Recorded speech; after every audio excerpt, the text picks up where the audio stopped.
രണ്ടാമത്തെ എപ്പിസോഡിൻ്റെ തുടക്കത്തിൽ തന്നെ നമ്മളെ കാണിക്കുന്നത് ഫൈറ്റ് സീനാണ്. നമ്മുടെ ഖനിൻ്റെ അച്ഛൻ്റെ കയ്യിൽ നിന്ന് ആ തോക്ക് ഷൂട്ടാവുന്നുണ്ട്. അതിൻ്റെ ഒച്ച കേട്ടവൻ പതറിയിക്കുമ്പോൾ ഇവിടുന്ന് വേഗം പോകാൻ ഫാദർ പറയുന്നുണ്ട്.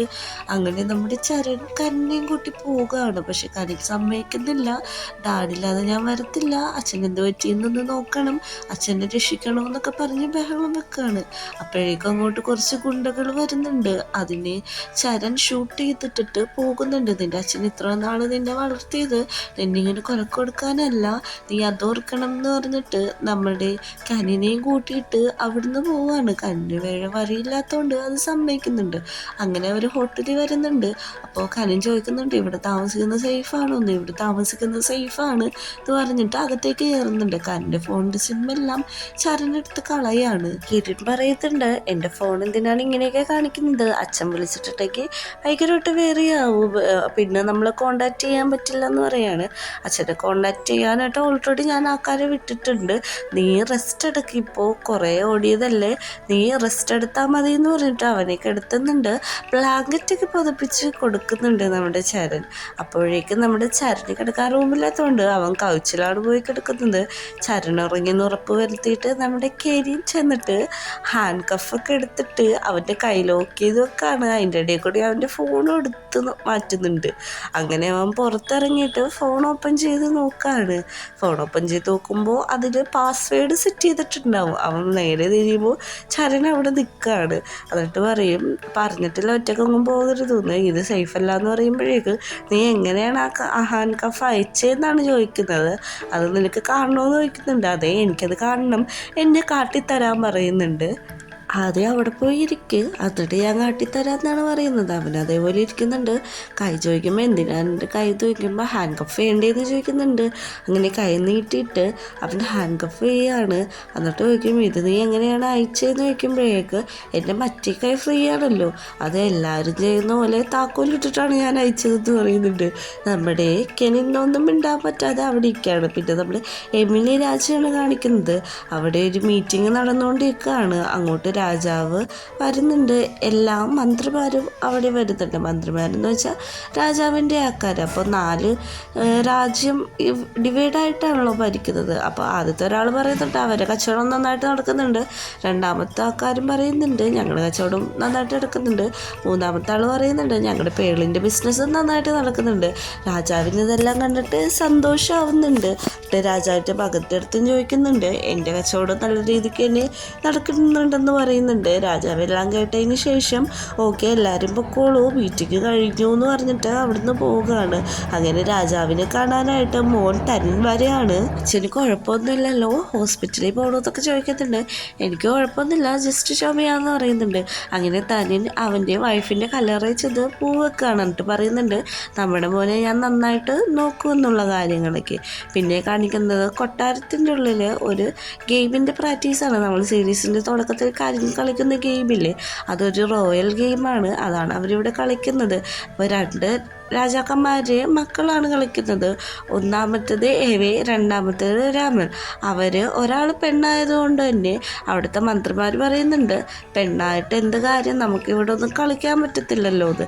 അങ്ങനെ ഇവളോട് പറയുന്നുണ്ട് നീ നന്നായിട്ട് പെർഫോം ചെയ്യുന്നുണ്ട്, പക്ഷേ ഒരു കാര്യമില്ല, നമ്മുടെ റോയൽ കോമ്പറ്റീഷനിൽ പെണ്ണുങ്ങൾക്ക് മത്സരിക്കാൻ പറ്റത്തില്ലല്ലോ എന്ന് പറയുമ്പോൾ അവൾ പറയുന്നുണ്ട് എന്തിനാണ് ഇങ്ങനെ 2 തരത്തിൽ കാണുന്നത്, എല്ലാവർക്കും ഈക്വാലിറ്റി വേണ്ടേ, ഈ പ്രാവശ്യം ഞാൻ രാജാവിനോട് പറയുന്നുണ്ട് എന്ന് പറഞ്ഞിട്ട് അവിടെ നിന്ന് പോവുകയാണ്. അങ്ങോട്ട് നമ്മുടെ രമൽ രാജാവിനെ നോക്കുന്ന ബോഡി ഗാർഡ് വരാണ്. അപ്പോൾ നമ്മുടെ രാജകുമാരൻ പറയുന്നുണ്ട് നീ എവിടെ പോയേക്കുന്നതായിരുന്നു, നിനക്ക് എന്നെ നോക്കട്ടെ ഡ്യൂട്ടി എന്ന് പറയുമ്പോൾ അദ്ദേഹത്തിന് തിരികെ നിൽക്കൂ, കാരണം നമ്മളെക്കുറിച്ച് ഗോസിപ്പ് പറയുമെന്ന് ബോഡി ഗാർഡ് പറയുകയാണ്. അപ്പോൾ അതൊന്നും എനിക്ക് കുഴപ്പമില്ല എന്ന് പറയാണ്. നമ്മുടെ ചരണാണെങ്കിൽ ആരെയോ ഫോൺ ചെയ്തിട്ട് ഞങ്ങളെ വന്ന് പിക്ക് ചെയ്യാൻ പറയുന്നുണ്ട്. ഖനിയുടെ അച്ഛൻ കൊടുത്ത മിഠായി തൂക്കി സങ്കടപ്പെട്ടിരിക്കുകയാണ്. എന്നിട്ട് പറയുന്നുണ്ട് നമുക്ക് ഇതിവിടുന്ന് പോകണം, ഇവിടെ അത്ര സേഫ് ഒന്നും ആയിരിക്കില്ല, എപ്പോഴും ഇതിവിടുന്ന് പോയാലാണ് പറ്റത്തുള്ളൂ. അപ്പം എമിലിയിട്ട് എങ്ങനെ പോകണമെന്ന് ചോദിക്കുമ്പോൾ അത് ഡിഫറെൻ്റ് ആയിട്ടുള്ള പാത്താണെന്ന് പറയുന്നുണ്ട്. നമ്മുടെ രാജാവാണെങ്കിൽ ഇവർ വരുന്നത് നോക്കിയിട്ട് വെയിറ്റ് ചെയ്ത് നിൽക്കുകയാണ്. നെക്സ്റ്റ് സീഡി കാണിക്കുന്നത് എയർപോർട്ടാണ്. അപ്പോൾ നമ്മുടെ കെനിൻ്റെ ചരടും കൂടി പ്ലെയിനിൽ ഓൾറെഡി കയറിയിട്ടുണ്ടാവും. ചരൺ പറയുന്നുണ്ട്, എന്നോട് ക്ഷമിക്കണ റോയൽ ഹൈനസ്, ഞാൻ എക്കണോമിക് ക്ലാസ് ബുക്ക് ചെയ്ത വേറൊന്നുകൊണ്ടല്ല, ബിസിനസ് ക്ലാസ്സിൽ നമ്മൾ പോകുമെന്ന് അറിഞ്ഞിട്ട് ശത്രുക്കളെ നമ്മളെ പിടിക്കാനൊക്കെ വന്നാലോ എന്ന് ചോദിച്ചിട്ട്. അപ്പം എനിക്കത് കുഴപ്പമില്ല, കാരണം ഞാനൊരു ഓർഡിനറി പയ്യനാണെന്ന് പറയുന്നുണ്ട്. അങ്ങനെ നമ്മുടെ കെനിൻ കിടന്നുറങ്ങുന്നുണ്ട്. അവർ കിടന്നുറങ്ങുമ്പോൾ ഫ്ലൈറ്റിൽ എന്തോ ഷെയ്ക്കോ കാര്യങ്ങൾ വരുമ്പോഴേക്കും കെനിൻ ഒത്തിരി പേടിക്കുന്നുണ്ട്. പക്ഷെ നമ്മുടെ ചരൺ അവൻ്റെ ഹാൻഡ്സിൽ പിടിച്ചിട്ട് അത് ഓക്കേക്ക് വെക്കുന്നുണ്ട്. എന്നിട്ട് ചോദിക്കുന്നുണ്ട്, നീ എന്നിട്ട് അതിൻ്റെ ജീവൻ പണയപ്പെടുത്തിയിട്ട് ഈ ജോലി ചെയ്യുന്നതെന്ന് ചോദിക്കുമ്പോൾ ഇതെൻ്റെ ഡ്യൂട്ടിയാണെന്ന് പറയും. ഡ്യൂട്ടിയാണല്ലേ, എൻ്റെ അച്ഛൻ എന്നെ ഇത്ര നാളെ വളർത്തിയത് ആ ഡ്യൂട്ടിയുടെ ഭാഗമായിരിക്കുമല്ലേ എന്ന് പറഞ്ഞിട്ട് സങ്കടപ്പെട്ട് ഇത്തിരി കരയാണ്. അപ്പോഴേക്കും അവിടെ ചരൺ പറയുന്നുണ്ട്, അങ്ങനെ ഒന്നും ചിന്തിക്കണ്ട, അദ്ദേഹം ഡ്യൂട്ടിയായിട്ട് മാത്രമല്ല നിങ്ങളെ സ്വന്തം മകനായിട്ടാണ് റോയൽ ഹൈനസ് വളർത്തിയേക്കുന്നതെന്ന് പറയുന്നുണ്ട്. ഇത് കേട്ടിട്ടാണെങ്കിൽ നമ്മുടെ കെനിന് ഒട്ടും പറ്റുന്നില്ല. അവൻ മിണ്ടാതെ ഇരുന്ന് കരയാണ്. അത് കഴിഞ്ഞ് ചോദിക്കുന്നുണ്ട്, നമ്മളെപ്പോഴെത്താത്, നമ്മൾ പെട്ടെന്ന് തന്നെ എത്തും, നമ്മൾ ബാങ്കോക്ക് വഴിയാണ് പോവുക എന്ന് പറയുന്നുണ്ട്. അങ്ങനെ അവർ രണ്ടുപേരും ബാങ്കോക്കിൽ ലാൻഡ് ആവുന്നുണ്ട്. ബാങ്കോക്ക് മീൻസ് തായ്ലാൻഡിൽ എത്തിക്കഴിയുമ്പോഴേക്കും നമ്മുടെ കെനിൻ അവൻ്റെ പണ്ടത്തെ ഒരു കാര്യം ആലോചിക്കുകയാണ്. കാരണം അവൻ്റെ അച്ഛനും അവനും കൂടി ഫുഡ് കഴിക്കാനിരിക്കുമ്പോൾ എബിനെ കുറിച്ച് ഒത്തിരി പറയുന്നുണ്ട്. അപ്പോൾ കെനിൻ പറയുന്നുണ്ട്, എൻ്റെ ഫ്രണ്ട്സൊക്കെ പറഞ്ഞു എനിക്ക് തായ്ലാൻഡിലെ പ്രൊണൗൺസേഷൻ എല്ലാം കറക്റ്റായിട്ട് വരുന്നുണ്ട്. അപ്പം അച്ഛൻ പറയുന്നുണ്ട്, എമിലിയുടെ അടുത്താണ് തായ്ലാൻഡ്, അവിടെ നല്ല ഫുഡൊക്കെ ഉണ്ട്, ഒരു ദിവസം നമുക്ക് എന്തായാലും അങ്ങോട്ട് പോയി അവിടുത്തെ ഫുഡെല്ലാം ടേസ്റ്റ് ചെയ്യാമെന്ന് പറയുന്നുണ്ട്. ആ കാര്യം അവൻ പ്രസൻറ്റിൽ ആലോചിക്കുകയാണ്. എന്നിട്ട് ചോദിക്കുന്നുണ്ട്, നമ്മുടെ ചരൺ എന്ത് പറ്റി, എന്തെങ്കിലും ബാഡായിട്ടുണ്ടോ റോയൽ ഹൈനസ് എന്ന് ചോദിക്കുമ്പോൾ എനിക്ക് കുഴപ്പമൊന്നുമില്ല എന്ന് പറയുന്നുണ്ട്. അവരവിടെ നിൽക്കുമ്പോൾ തന്നെ രണ്ടുപേരും അവരെ ഫോളോ ചെയ്ത് വരാനായിട്ട് കാണിക്കുന്നുണ്ട്. അപ്പോഴേക്കും പറയുന്നുണ്ട്, ഇവിടെ നമ്മൾ സേഫ്റ്റി അല്ല, പെട്ടെന്ന് തന്നെ പോകാമെന്ന് പറഞ്ഞിട്ട് അവരൊരു വണ്ടി കയറുന്നുണ്ട്. വണ്ടിക്കാരനാണെങ്കിൽ ഫുള്ള് വർത്താനമാണ് പറയുന്നത്. നിങ്ങൾ എവിടെ നിന്ന് വന്നാന്ന് ചോദിക്കുമ്പോൾ ജപ്പാനിൽ നിന്നാണ് വരുന്നതെന്ന് പറയുന്നുണ്ട്. നിങ്ങൾ വല്ല ഫിലിം സ്റ്റാർസ് ആണോ, നിങ്ങൾ എന്താ എന്നോടൊന്നും മിണ്ടാത്ത, എന്തെങ്കിലുമൊക്കെ വിട്ടു എന്നൊക്കെ പറഞ്ഞിരിക്കുന്നുണ്ട്. അങ്ങനെ നൈറ്റ് ആവുന്നുണ്ട്. അവരെ ഫോളോ ചെയ്ത് 2 കാറ് വരാണ് പുറകിൽ. അപ്പോൾ നമ്മുടെ ഡ്രൈവർ പറയുന്നുണ്ട്, നിങ്ങൾ വേഗം തന്നെ ഇവിടെ ഇറങ്ങിക്കോ, എനിക്കൊരു പ്രശ്നത്തിന് താല്പര്യമില്ല എന്ന് പറഞ്ഞിട്ട് അത് ഇറക്കി വിടാണ്. ഇവന്മാരുടെ പുറകെ ആ കള്ളന്മാര് ഉണ്ട്. അവർ 4 ഭാഗത്തേക്കാക്കിയിട്ട് ഈ നമ്മുടെ റോയൽ ഹൈനസിനെ തപ്പിപ്പോവാണ്. ഇവന്മാരാണെങ്കിൽ ഓടി ഒരു ബുക്ക് സ്റ്റാളൊക്കെ വിൽക്കണ ആ വഴിയാണ് ഓടുന്നത്. പക്ഷെ പകുതി എത്തുമ്പോൾ ചരണയും നമ്മുടെ കെന്നിനെയും അവർ കണ്ടുപിടിക്കുന്നുണ്ട്. നമ്മുടെ ചരൺ നല്ല രീതിക്ക് തന്നെ ഫൈറ്റ് ചെയ്യുന്നുണ്ട്. ഫൈറ്റിലൊടുവിൽ നല്ല രീതിക്ക് തന്നെ അവരെ അടിച്ചിടുന്നുണ്ട്. അപ്പോഴാണ് മഴ പെയ്യുന്നത്. മഴ പെയ്യുമ്പോൾ പെട്ടെന്ന് പാനിക്കാവും. നമ്മുടെ കെനിൻ ഇത് ശ്രദ്ധിക്കുന്നുണ്ട്. ഇവൻ പയ്യെ പാനിക്കായിട്ട് ഇവൻ്റെ പണ്ടത്തെ ഓർമ്മയിലേക്കാണ് പോകുന്നത്. ഒരു കൊച്ചുകുട്ടി മഴ നനഞ്ഞു നിൽക്കുന്നതാണ് നമ്മളെ കാണിക്കുന്നത്. അതായത് നമ്മുടെ ഇപ്പോഴത്തെ ചരൺ തന്നെയാണ് മഴ നനഞ്ഞു നിൽക്കുന്നത്. അപ്പോഴേക്കും നമ്മുടെ കെനിൻ വന്ന് പറയുന്നുണ്ട്, ഒരാൾ പുറകെ കൂടി വരുന്നു എന്ന് പറയുന്നുണ്ട്. അവൻ്റെ ഇതൊന്നും കേൾക്കില്ല. കെനിനൊരു ബോട്ടിലെടുത്ത് അവൻ്റെ തലക്കടിക്കുകയാണ്. പെട്ടെന്ന് ചരൺ ചോദിക്കുന്നുണ്ട്, എന്തെങ്കിലും പറ്റിയോ, കൈ എന്തെങ്കിലും ഹേർട്ടായോ എന്ന്. പക്ഷെ ചരൻ്റെ ഫോൺ അവിടെ ഇട്ടിട്ടാണ് അവർ പോകുന്നത്. അവർ ആ കാര്യം വിട്ടുപോകുമായിരിക്കും. അവർ ഓടിയ ഒരു ബുക്ക് സ്റ്റാളിൻ്റെ ഉള്ളിലാണ് കയറുന്നത്. അവിടെ കയറിയിട്ട് ഡ്രസ്സ് മാറിക്കോളാൻ പറഞ്ഞ് നമ്മുടെ കെനിന് ചരനൊരു ഡ്രസ്സ് കൊടുക്കുകയാണ്. ചരൺ അവിടെ തന്നെ നിന്ന് മാറുന്നുണ്ട്. പക്ഷേ കെനിൻ മാറാതെ ചരടിൻ്റെ കയ്യിൽ പറ്റിയ വൂണ്ടിൽ ആ ഡ്രസ്സ് വെച്ച് കെട്ടിക്കൊടുക്കുകയാണ്. അപ്പോൾ ചരൺ പറയുന്നുണ്ട്, ഇത് ചെറിയൊരു മുറിവാണ്, ഇത് കുഴപ്പമൊന്നുമില്ല, വലിയ രീതിക്ക് ബ്ലീഡിങ്ങോ വേദനയോ ഒന്നുമില്ല എന്ന് പറയുന്നുണ്ട്. പക്ഷെ നമ്മുടെ കെനിൻ ഒന്നും കേൾക്കുന്നില്ല. നമ്മളിഞ്ഞ് എങ്ങനെയാണ് ഇവിടെ നിന്ന് പോവാന്ന് ചോദിക്കുന്നുണ്ട്. എൻ്റെ ഫ്രണ്ടിന് ലൊക്കേഷൻ അയച്ചിട്ടുണ്ട്, അവനിപ്പോൾ തന്നെ വരുമെന്ന് പറഞ്ഞ് ഫോൺ നോക്കുമ്പോൾ ഫോൺ കാണുന്നില്ല. അങ്ങോട്ട് ആ ബുക്ക് സ്റ്റാളിൻ്റെ ഉടമ വരാണ്. നിങ്ങൾ രണ്ടുപേരും എന്താ ഇതിൻ്റെ ഉള്ളിൽ ചെയ്യുന്നതെന്നൊക്കെ ചോദിച്ച് വെച്ചെടുക്കുന്നുണ്ട്.